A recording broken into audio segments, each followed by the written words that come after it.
United Nations was born.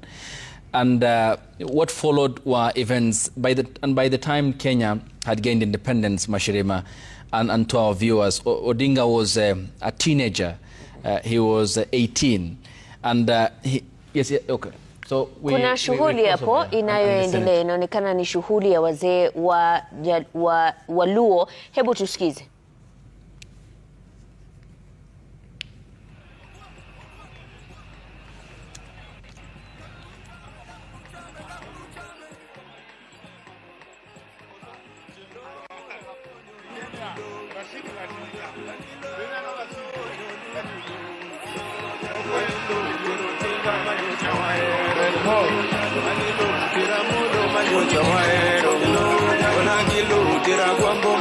Wadhi maber wakwayoni wabede laini ya chiel tafadhali, na tupeane heshima tafadhali, na uwe na mstari moja, na ukishapata nafasi ya kuona mwili tafadhali tunakuomba